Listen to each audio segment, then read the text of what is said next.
सर्वांनी ध्यानाच्या आसनामध्ये बसा आणि ध्यान करत असताना आपलं जे डावा हात आहे, डाव्या हातावर आपला उजवा हात असा आपल्याला ठेवायचा ध्यानाच्या आसनासारखा आणि शक्यतो आपली पाठ, मानेचा भाग वगैरे थोडा सरळ ठेवण्याचा प्रयत्न करायचा.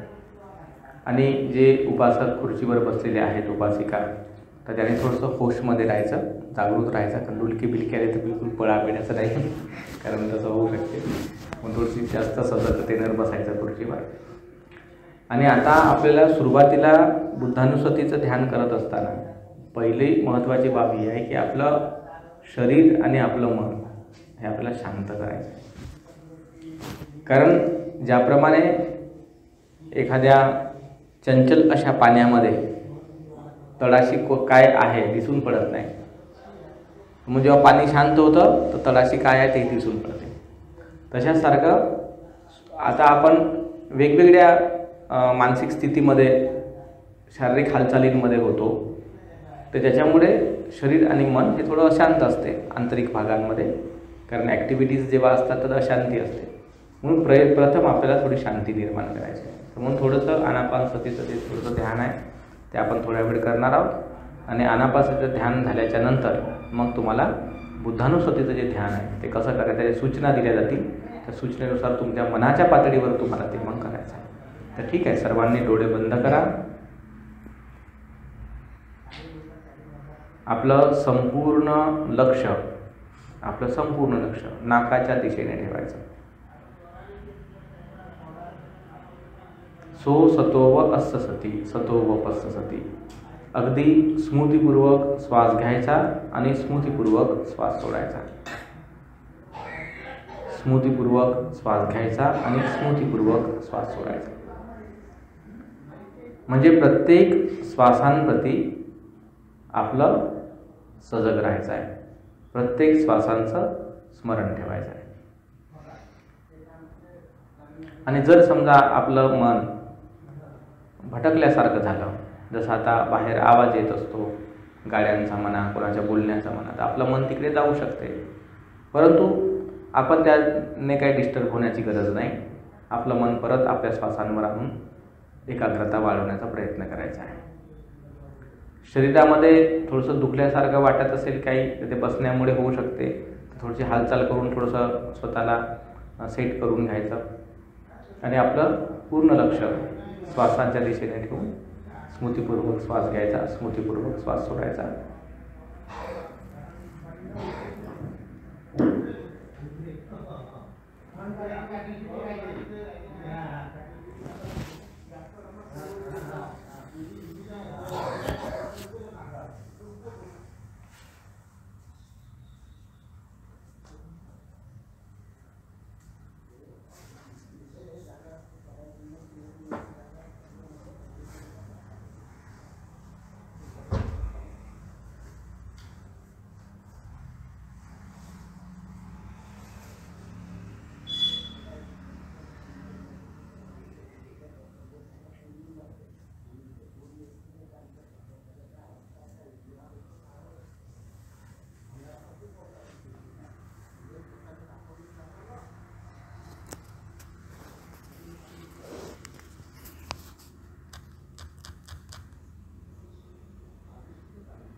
स्मृतीपूर्वक श्वास घेताना आणि स्मृतीपूर्वक श्वास सोडताना दीर्घ श्वास घ्यायचा आहे आणि दीर्घ श्वास सोडायचा आहे.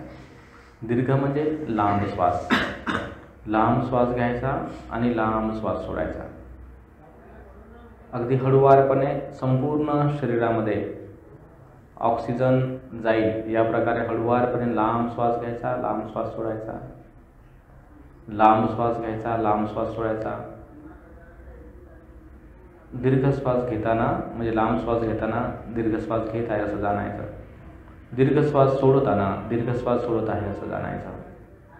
दीर्घ श्वास घेताना दीर्घ श्वास घेत आहे असं जाणायचं. दीर्घ श्वास सोडताना दीर्घ श्वास सोडत आहे असं जाणायचं.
ऱ्हस्व श्वास घेताना ऱ्हस्व श्वास घेत आहे असं जाणा, ऱ्हस्व श्वास सोडताना ऱ्हस्व श्वास सोडत आहे असं जाणा. ऱ्हस्व श्वास म्हणजे छोटा श्वास, लहान श्वास. ऱ्हस्व श्वास घेताना ऱ्हस्व श्वास घेत आहे असं जाणा, ऱ्हस्व श्वास सोडताना ऱ्हस्व श्वास सोडत आहे असं जाणा. आपल्या संपूर्ण शरीरामध्ये प्राणवायूची मात्रा व्यवस्थित झाली तर आपला श्वास हा सामान्य होतो. जो सामान्य श्वास आहे तोच ऱ्हस्व आहे, छोटा श्वास आहे. त्याला ऱ्हस्व घेताना ऱ्हस्व जाणा, ऱ्हस्व सोडताना ऱ्हस्व जाणा.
आपलं संपूर्ण लक्ष श्वासांवर ठेवायचं आहे.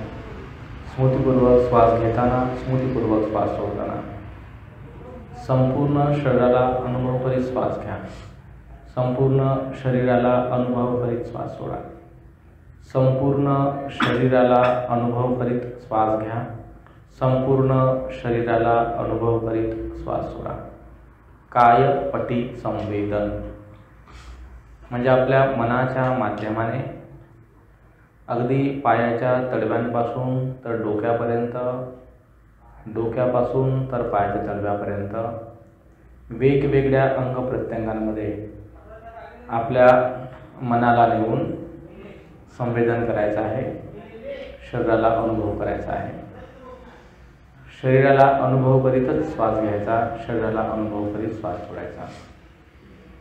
ज्या काही शरीरामध्ये सुखद संवेदना असतील, दुःखद संवेदना असतील, असुख अदुःख संवेदना असतील किंवा बाह्य काही आवाजामुळे शरीरात होणारे व्हायब्रेशन्स किंवा जे काही असेल त्या सर्वांनाच अनुभव करीत श्वास घ्यायचा, अनुभव करीत श्वास सोडायचा. एक प्रकारचं हे आपल्या शरीराचं स्कॅनिंग आहे. आपल्याला संपूर्ण शरीर स्कॅन करायचं आहे.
पस्संभयन काय संखार स्मृतीपूर्वक श्वास घेताना आणि स्मृतीपूर्वक श्वास सोडताना संपूर्ण शरीराला म्हणजे कायिक संस्कारांना शांत करीत प्रक्षिप्त करीत श्वास घ्या. संपूर्ण कायिक संस्कारांना शांत करीत प्रक्षिप्त करीत श्वास सोडा. श्वास सोडल्याच्या नंतर आपलं शरीर थोडं रिलॅक्स वाटतं, आपल्याला हलकं वाटतं. तर तोच अनुभव लक्षात ठेवायचा आणि श्वास घेताना सुद्धा आपल्या संपूर्ण शरीराला रिलॅक्स करायचा. श्वास सोडताना सुद्धा संपूर्ण शरीराला रिलॅक्स करायचा. अगदी आपल्या मनाला अगदी पायाच्या तळव्यांपासून तर डोक्यापर्यंत वेगवेगळ्या अंग प्रत्यंगांमध्ये न्यायचं आणि प्रत्येक पार्ट आणि पार्ट अगदी रिलॅक्स, अगदी शांत आपल्याला करायचं आहे. पूर्णतः आपलं शरीर आणि मन हे शांत करायचं आहे. आपल्याला क्रमाक्रमाने शांत करायचं आहे. श्वास घेताना आणि श्वास सोडताना शरीर आणि मनाला प्रक्षिप्त करा, शांत करा.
अगदी स्मृतीपूर्वक श्वास घेताना आणि स्मृतीपूर्वक श्वास सोडताना संपूर्ण शरीराला शांत करीत श्वास घ्या. संपूर्ण शरीराला शांत करीत श्वास सोडा. प्रत्येक शरीराचा अंग प्रत्यंग अगदी रिलॅक्स, अगदी शांत करायचा आहे. त्या त्या अंग प्रत्यंगांमध्ये आपलं मन नेऊन त्या त्या भागाला शांत करा, रिलॅक्स करा. जिथे दुःखद संवेदना असतील त्या ठिकाणी आपल्या मनाला न्यायचं, त्याही भागाला शांत करायचं, रिलॅक्स करायचं. वेगवेगळ्या भागांमध्ये आपलं मन नेऊन त्या त्या भागाला शांत आणि रिलॅक्स करायचं आहे. मन आणि शरीर पूर्णतः शांत झालं पाहिजे.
मागच्या वेळेस गुलाल टाकला होता मूर्तीवर, मेरे नहीं झाला था त्यांनी टाकला का नाही गुलाल?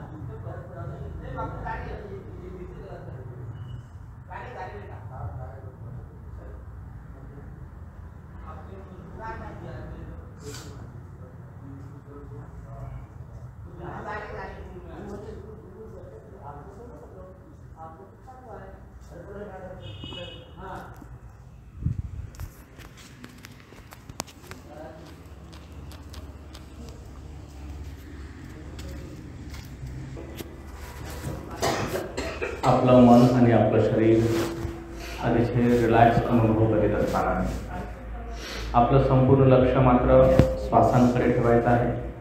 आपली स्मृती, आपली सजगता ते श्वासांप्रती असली पाहिजे.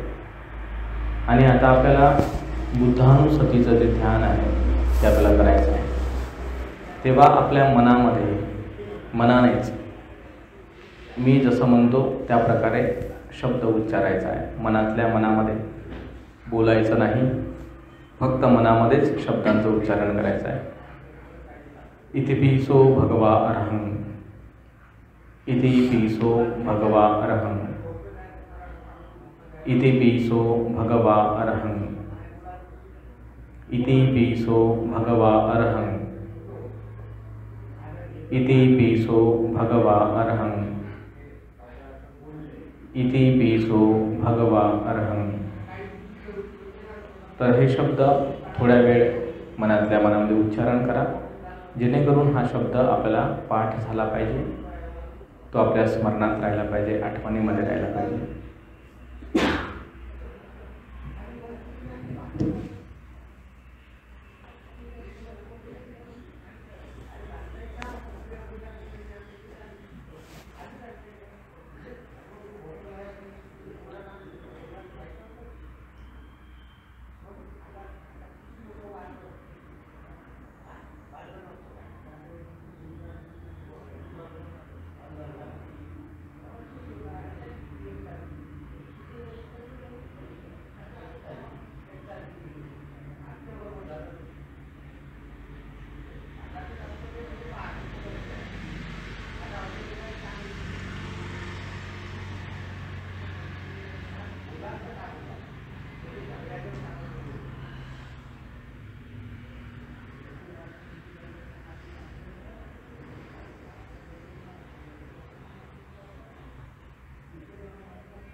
मनामध्ये शब्दांचं उच्चारण, इतिपिसो भगवान राहणं, भगवान अर्हत आहेत, भगवान अर्हत आहेत, भगवान अर्हत आहेत.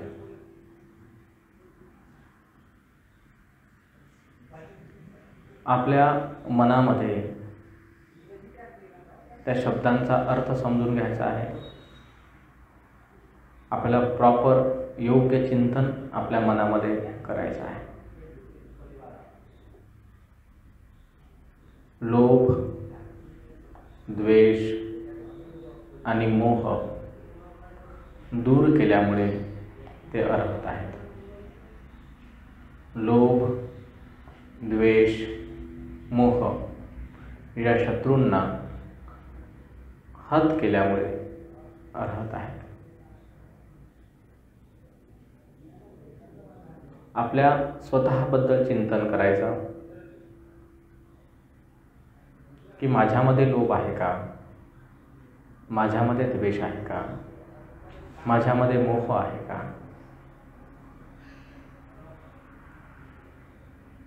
आणि त्यानंतर लोभाप्रती आधी चिंतन करायचं, त्याचे दोष आणि लोभातून मुक्त होण्याचे फायदे हे आपल्या अनुभवाने, आपल्या प्रज्ञेने जाणायचं. त्यानंतर द्वेष, द्वेषापासून होणारं नुकसान आणि मैत्रीचे, द्वेष नसण्याचे फायदे, लाभ हे आपल्या अनुभवाने, प्रज्ञेने जाणायचं.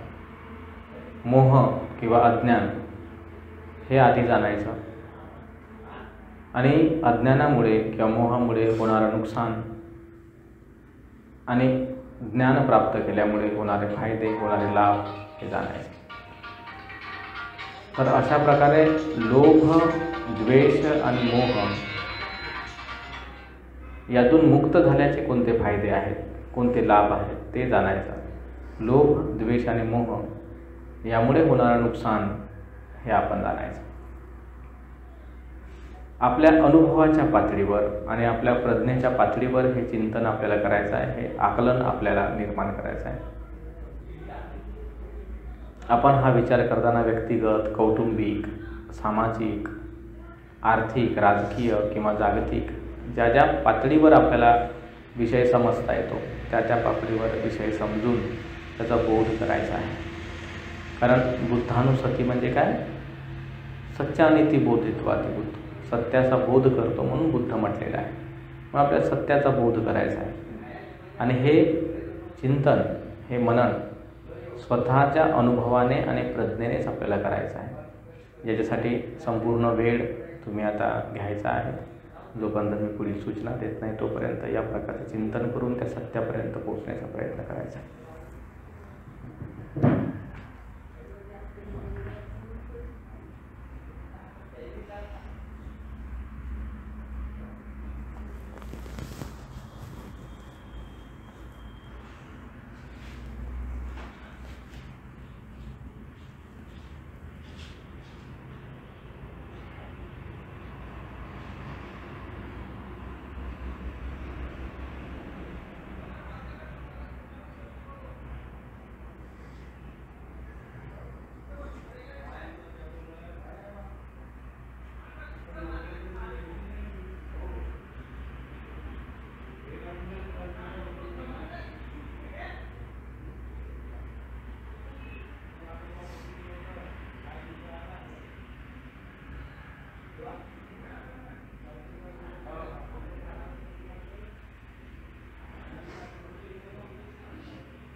अगदी उचित प्रकारे चिंतन मनन करायचं आहे आपल्याला अरहं या शब्दाबद्दल.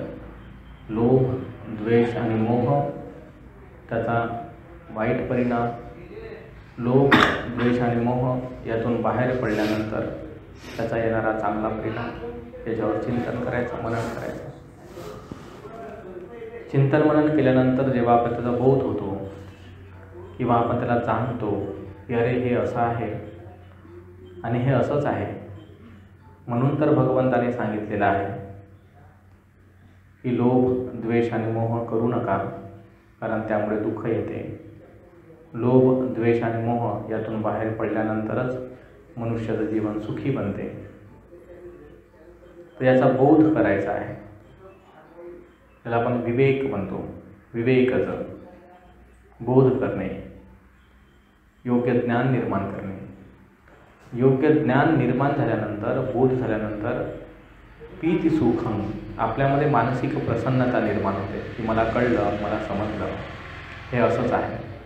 तर ते जे प्रीती सुख आहे, तो जो आनंद आहे, ते जे मानसिक सुख आहे, ते आपल्याला निर्माण करायचं आहे.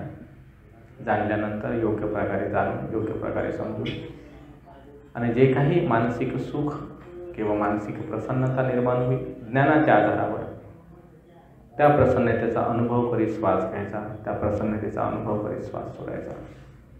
आपल्या संपूर्ण शरीरामध्ये ती प्रीती, ते मानसिक सुख पसरवायचं आहे आपल्याला.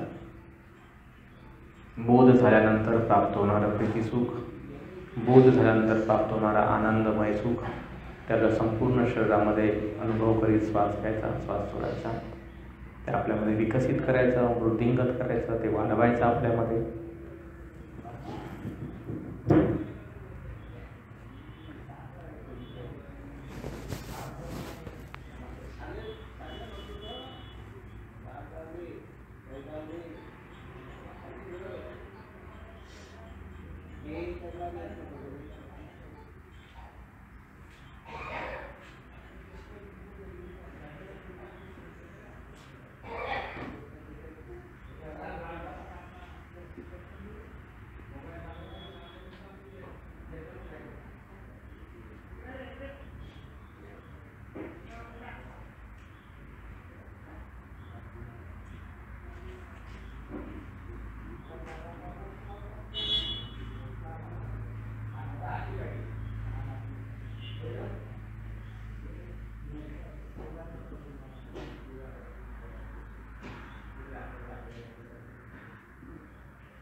स्मृतीपूर्वक श्वास घेताना आणि स्मृतीपूर्वक श्वास सोडताना आपल्या मनामध्ये प्रसन्नता अनुभव करीत श्वास घ्या.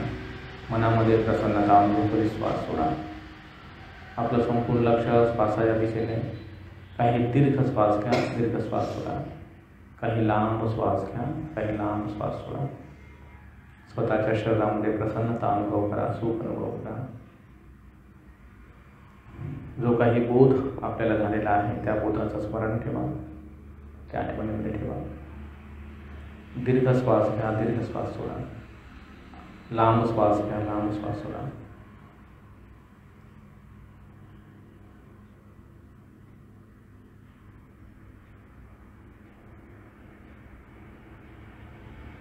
अगदी सामान्य श्वास घेताना, सामान्य श्वास सोडताना आपल्या डोळ्यांचे उघड झाप करायचे आहे. डोळे उघडायचे आहेत. डोळे उघडून डोळ्यांचे उघड झाप करायचे आहे. डोळे उघडल्यानंतरही थोड्या वेळ आपलं संपूर्ण लक्ष नाकाच्या दिशेने. स्मृतीपूर्वक श्वास घ्या, स्मृतीपूर्वक श्वास सोडा. स्वतःला रिलॅक्स, शांत अनुभव करा, प्रसन्न अनुभव करा.